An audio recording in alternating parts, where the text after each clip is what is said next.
حضرت موسیٰ علیہ السلام کے چچا یسر کا ایک بیٹا تھا جو کہ بہت ہی شکیل اور خوبصورت آدمی تھا۔ لوگ اس کے حسن و جمال سے متاثر ہو کر اس کو منور کہا کرتے تھے۔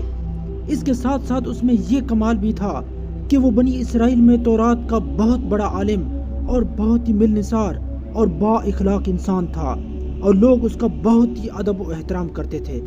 توریت کے مطابق اس کا نام کورا تھا، اور اس شخص کا نام لے کر اللہ تعالیٰ نے قرآن مجید میں ارشاد فرمایا کہ ہم نے قارون کو اتنے خزانے دیے تھے کہ ان خزانوں کی کنجیاں ایک مضبوط اور طاقتور جماعت بامشکل اٹھا سکتی تھی۔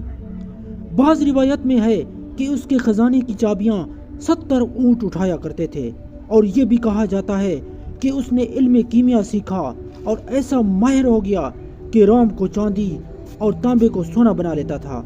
اس نے اپنا محل سونے اور چاندی سے بنایا ہوا تھا، اور سونے چاندی کا لباس، جوتے اور ہیرے جواہرات سے سجا ہار پہن کر بے شمار گھوڑوں اور لونڈیوں کے ساتھ اپنے محل سے نکلتا تھا۔ اور یہ بھی کہا جاتا ہے کہ قارون فصلوں کو پیشگی خرید لیتا تھا اور بعد میں مہنگے داموں بیچتا تھا، معاملات میں کم تولتا تھا، دھوکہ دہی اور سود کا کاروبار کرتا تھا۔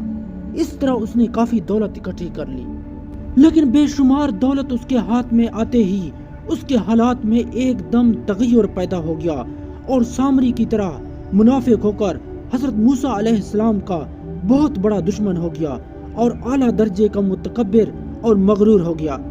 جب زکوٰۃ کا حکم نازل ہوا تو اس نے حضرت موسیٰ علیہ السلام کے روبرو یہ عہد کیا کہ وہ اپنے تمام مالوں میں سے 1000واں حصہ زکوٰۃ نکالے گا، مگر جب اس نے مالوں کا حساب لگایا تو ایک بہت بڑی رقم زکوٰۃ کی نکلی۔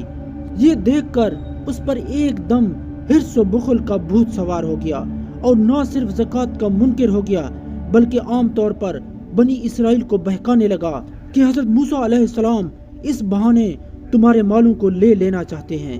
اور مزید اس خبیث نے یہ گندی اور گھنونی چال چلی کہ ایک عورت کو بہت زیادہ مال و دولت دے کر آمادہ کر لیا کہ وہ آپ پر بدکاری کا الزام لگائے۔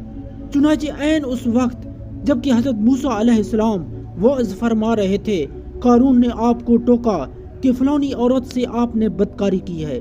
حضرت موسیٰ علیہ السلام نے فرمایا کہ اس عورت کو میرے سامنے لاؤ۔ چنانچہ وہ عورت بلائی گئی تو حضرت موسیٰ علیہ السلام نے فرمایا، اے عورت، اس اللہ کی قسم جس نے بنی اسرائیل کے لیے دریا کو پھاڑ دیا اور عافیت و سلامتی کے ساتھ دریا کے پار کرا کر فرعون سے نجات دی، سچ سچ کہہ دے کہ واقعہ کیا ہے۔ حضرت موسیٰ علیہ السلام کے جلال سے عورت سہم کر کانپنے لگی، اور اس نے مجمع عام میں صاف صاف کہہ دیا کہ اے اللہ کے نبی، مجھ کو قارون نے کثیر دولت دے کر آپ پر بہتان لگانے کے لیے آمادہ کیا ہے۔ اس وقت حضرت موسیٰ علیہ السلام آبدیدہ ہو کر سجدہ شکر میں گر پڑے، اور بحالت سجدہ آپ نے یہ دعا مانگی کہ یا اللہ، قارون پر اپنا قہر و غضب نازل فرما دے۔ پھر آپ نے مجمع سے فرمایا کہ جو قارون کا ساتھی ہو وہ قارون کے ساتھ ٹھہرا رہے، اور جو میرا ساتھی ہو وہ قارون سے جدا ہو جائے۔ چنانچہ 2 خبیثوں کے سوا تمام بنی اسرائیل قارون سے الگ ہو گئے۔ پھر حضرت موسیٰ علیہ السلام نے زمین کو حکم دیا کہ اے زمین، تو اس کو پکڑ لے، تو قارون ایک دم گھٹنوں تک زمین میں دھنس گیا۔ پھر آپ نے دوبارہ زمین سے یہی فرمایا تو وہ کمر تک زمین میں دھنس گیا۔ یہ دیکھ کر قارون رونے اور بلبلانے لگا اور قرابت اور رشتہ داری کا واسطہ دینے لگا، مگر آپ نے کوئی التفات نہ فرمایا، یہاں تک کہ وہ بالکل زمین میں دھنس گیا۔